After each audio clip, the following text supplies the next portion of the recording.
At my birthday dinner, my brother's kid threw my purse into the pool and yelled, "Dad says you don't deserve nice things." His wife laughed so hard she cried. I just smiled and left. That night, I canceled his car loan payment. At 9:05 a.m., his car was gone from the driveway. They ruined my birthday. All of them. My brother, his wife, and their little monster of a son. What was supposed to be a quiet dinner with family turned into the kind of memory you try to push so deep it feels like it happened to someone else. My name's Nicole. I live just outside of Denver in a suburb where nothing dramatic usually happens. I'm 36, divorced, raising my daughter Hannah on my own. Life isn't glamorous, but I've worked hard to keep things stable. That night, I just wanted one nice evening. A quiet dinner with the people closest to me. Instead, I got humiliated in public by a kid who thinks disrespect is a personality trait. We were at a restaurant I had booked over a month earlier. Outdoor seating, soft lighting, nothing flashy. Just good food and enough space for the kids to stretch their legs without knocking into other tables. My daughter sat next to me, dressed up a little, excited to try the creme brulee she'd been talking about for days. Josh and Tessa showed up late as usual. Logan came in running, shouting something about how he hated the place. No one even looked surprised. I greeted them. Tessa gave me a fake smile. Josh barely mumbled hello before sitting down and ordering a double whiskey. Logan climbed on chairs, stuck his fingers in the bread basket, and the only thing his parents said to him the entire time was, "Go play." No one said anything. My parents stared at their drinks. My cousins made small talk, eyes darting anywhere but at Logan. Everyone acted like this was normal, like it was just something we all had to accept because that's who Josh married. Then the cake came out. A simple slice with a candle in it. I didn't even ask for that, it was just something the restaurant does. Everyone gave a polite clap. I smiled, trying to move things along and keep the peace. And then Logan came up behind me, snatched my purse off the back of the chair and sprinted toward the pool. He looked right at me like he'd been waiting for this moment and shouted loud enough for the whole place to hear. "Dad says you don't deserve nice things." Then he tossed my purse into the water. Tessa started laughing so hard she had to cover her face. Josh didn't even blink. No one stopped him. No one told Logan to apologize. My parents went silent. Hannah looked at me, confused and a little scared. The rest of the table just sat there. I stood up, grabbed my phone and left. No dramatic speech. No yelling. Just walked out and took Hannah with me. I didn't pick up the phone that night. Didn't answer their messages. Let them sit in the silence. But what they didn't know, and what I didn't say, is that I've been paying Josh's rent for 2 years. $1,600 a month. Every month. I never told anyone. He lost his job and I thought I was doing the right thing for his kids. I also covered his car loan, something he begged me to do, just for a few months. When I got home, I opened the banking app and shut it all down. Canceled the rent payment. Canceled the car loan autopay. Just like that. The next morning, 9:05 a.m. he called. I ignored it. Then came the text. "Where the hell is my car?" No punctuation. No hi. Nothing. I didn't reply. But I did drive past his house later that day. The driveway was empty. That was just the start. Josh didn't stop calling. Not that day, not the next. Voicemails, texts, even emails. First it was confused. Then angry. Then desperate. He never once apologized. What he did say was that the towing company told him the car was repossessed at 8:45 a.m. That his boss had called wondering why he didn't show up for his shift. That he had to Uber to work and back. That Tessa was livid. I ignored every message. I didn't even open most of them. On the third day the tone changed. Suddenly he remembered I was his sister. He sent a photo of Logan holding a drawing with the words, "Sorry Aunt Nikki," scribbled in blue crayon. Like that would erase what happened. Like a kid with a marker could fix years of being taken for granted. What he didn't know yet was that rent was also due that week. I got the first call from his landlord 2 days later. A polite voicemail asking if I had accidentally canceled the usual transfer. I didn't respond. Not my responsibility anymore. Then Tessa texted me pretending nothing had happened. Just, "Hey, can you send the rent today? We're short this month." No mention of the purse. No mention of the dinner. Just fake casual like always. This time I did respond. I said, "I won't be covering your rent anymore. Please make other arrangements." 10 minutes later, Josh called me 6 times in a row. Then he switched tactics and started texting my parents, asking them what was wrong with me. They didn't know what to say. My mom called and said she wasn't taking sides but hoped I'd think things through. My dad said nothing at all. By the weekend I got another message. This one less polite. "You know we can't afford this place without you. So you're really gonna let your niece and nephew get evicted? You're that bitter." That's when I realized they still didn't get it. I wasn't being bitter. I was done. But I wasn't finished. Because another payment was about to come due. One I knew they couldn't cover without me. Tuition for their 2 kids' private school. Logan and his older sister went to some fancy charter academy Tessa insisted on, even when they had no money for it. I had been covering that too, ever since they begged me 2 years ago not to let their kids fall behind. I opened the school's online portal, deleted my billing info and turned off all autopay settings. It felt good. Not petty, not cruel, just necessary. 2 days later I got the first sign of what was coming. I walked outside in the morning, coffee in hand, ready to drive Hannah to school. My car was scratched down the passenger side. As if someone had taken a key and dragged it in a deliberate slow line from the front door to the rear bumper. On the windshield, a perfect star-shaped crack right where the driver looks through. I didn't cry. I didn't even take a photo at first. I walked back inside, sat down and called my friend Ellie. She's the one who told me what to do next. I didn't sleep the night I found the scratch in the cracked windshield.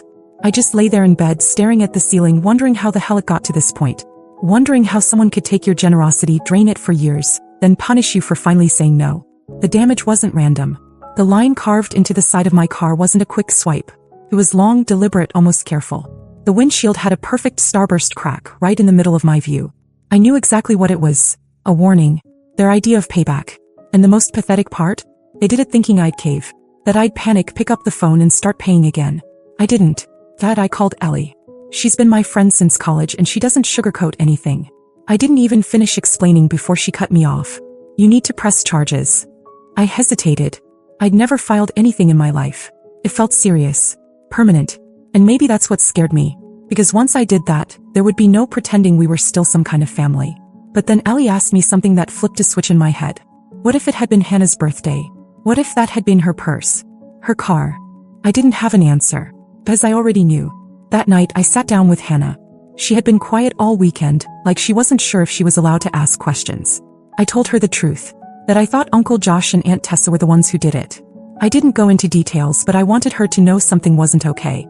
She just looked at me for a second and then said, you know, Logan's mom told him to do it. I froze.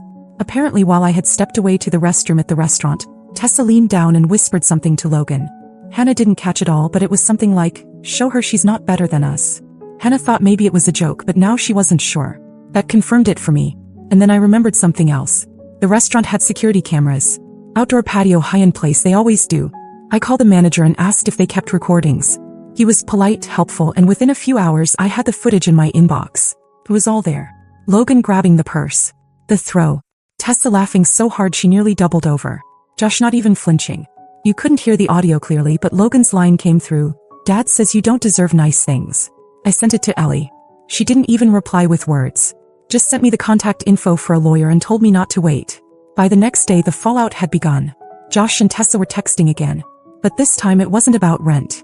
It was about school. Apparently, the tuition payment had bounced and the school sent them an alert that both kids were now listed as unpaid. Their daughter's fall enrollment was put on hold. Logan's class assignments had been pulled from the system. They tried every angle. First it was fake sweet. Hey Nicole, there's been a mix-up, could you fix the payment really quick? Just while we sort this out. Then came the guilt. You're punishing the kids. They didn't do anything. Then finally the blame. You're blowing all this out of proportion. You're being vindictive. I didn't respond to a single one. On Sunday morning they came to my house. I saw them through the peephole. Josh standing with his hands in his hoodie pocket. Tessa behind him, arms crossed like she was there for moral support in a court case. I opened the door halfway. Not to talk, just to let them say what they clearly came to say. Josh went first. You could have handled this privately. Tessa followed. We've had a rough year. You've always helped before. We thought you understood. I didn't say anything. Just listened. Then Josh said it. You're really gonna throw away family over a purse and a couple of payments? That's when I felt it. Not rage. Not even sadness. Just done. I closed the door without a word. Locked it.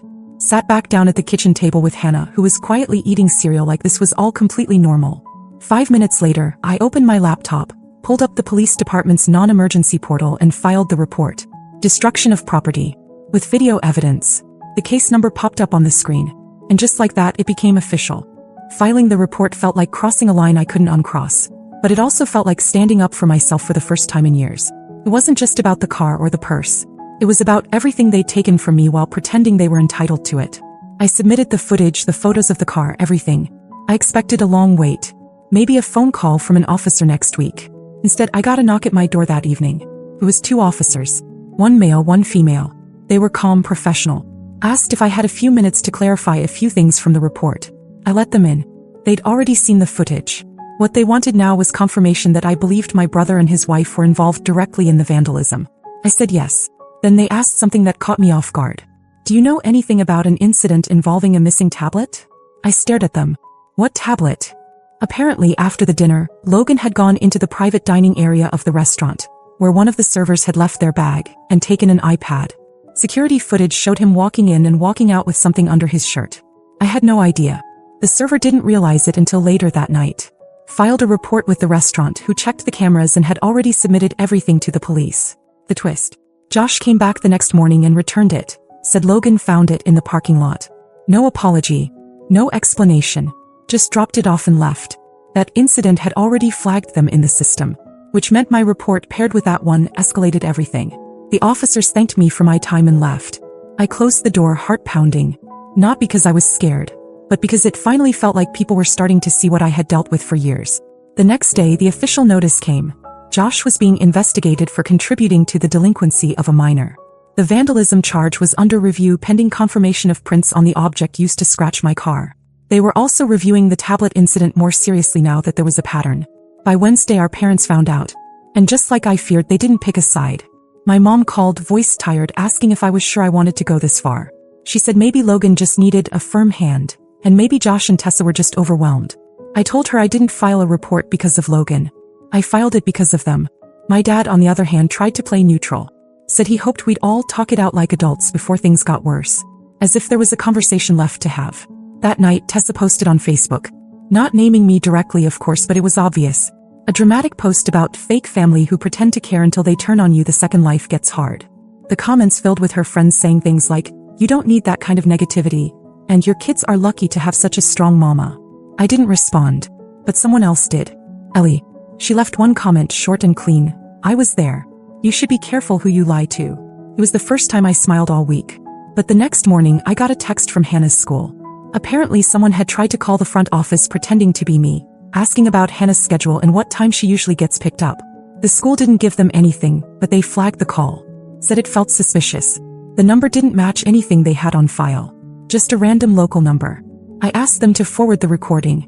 When they did, I sat at the kitchen table and played it on speaker. The voice wasn't mine. It was Tessa's. I didn't expect the school to call me. I thought the worst of it was behind us, at least for now. But when the secretary left a message saying someone had called pretending to be me, asking about Hannah's schedule and pickup routine, I felt my stomach drop. They didn't give any information away. The call was flagged and recorded, and the moment I listened to it, I froze. The voice was fake friendly, forced sweet, trying way too hard to sound like a concerned mom. But it wasn't me. It was Tessa. She didn't even bother to mask her voice that much. Just enough to make it technically deniable. But I knew her tone. Her cadence. That little breathy lilt she always used when she was pretending to be polite. That was it. That was the line. I could handle being insulted. I could handle financial betrayal. I could even handle a keyed car and a cracked windshield. But trying to interfere with my daughter's school life, her safety? That changed everything. I called Ellie first. She didn't hesitate. She told me to report it now. Not in the morning, not when I felt more calm. No. The detective handling my case picked up right away. I forwarded the voicemail and explained the context. Within an hour, I had an emergency restraining order filed. Tessa was legally prohibited from contacting me, Hannah, or even coming within 200 feet of Hannah's school. Attempted impersonation, harassment, and malicious intent involving a minor. It was serious, and it should have ended there. But of course it didn't. Josh showed up at my house the next day. No warning, no message, just stood outside the door like everything was fine. He didn't bring Logan. He didn't bring Tessa. Not angry. Not desperate. Just like a man who had lost control of his own mess and was now trying to dig through the rubble for anything familiar. I opened the door enough to step outside. I didn't want him in my home. Not anymore. He looked me in the eye and said things had gotten out of hand. That their landlord had started eviction paperwork. That both kids were officially pulled from school. That Tessa was not doing well. And that he just wanted things to go back to how they used to be. I told him to stop.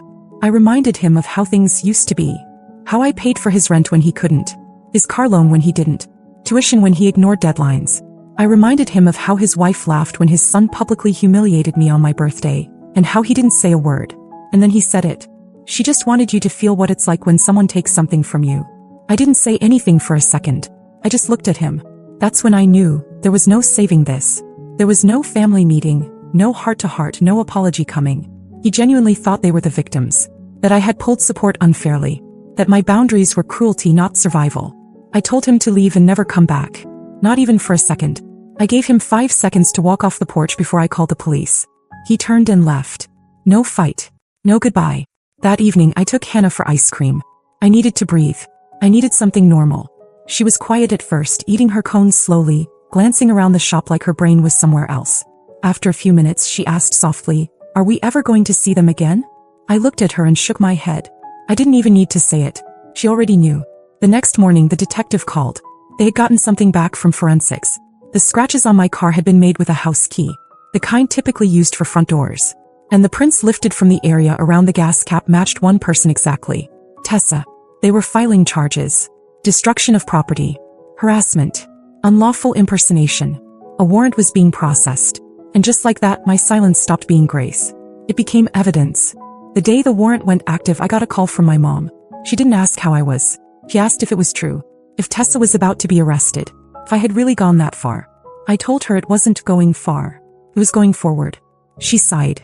That long, disappointed kind of sigh that mothers think still has power over you when you're 36. She said she didn't want to take sides. That this whole thing had gone too far. That maybe there was a better way to settle things privately. I asked her what part of this she thought was private. The part where they used my daughter's name to fish for her school schedule? The scratched car? The purse in the pool? She didn't answer. I didn't call my dad. I knew what he'd say. That family's complicated. That forgiveness is important. That time would heal it. It was almost worse that neither of them outright took their side. This weird in-between stance, refusing to pick but still judging me for drawing a line. They didn't realize that was its own betrayal. Ellie was the only one who stayed steady.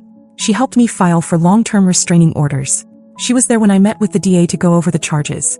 And when the officer called to confirm that Tessa had been taken in, calmly, without drama, booked and released with a court date, she brought over pizza and didn't ask for details. Just sat with me and Hannah and watched a movie like normal life still existed somewhere. Josh tried once more. One last text. It said, "Hope you're proud. You ruined our family." I didn't reply. Not out of pettiness, but because I wasn't going to defend myself to someone who had never once defended me. I blocked him. A week later I changed my number. The hardest part came when I explained everything to Hannah in full. She had seen most of it, but she deserved to know why we weren't going to holidays at Grandma's anymore. Why we wouldn't be seeing Logan at birthday parties. Why things that used to be normal would stay broken. She didn't cry, but she didn't say much either. She just asked, "So it's really over, isn't it?" And I told her the truth. Yes, it is.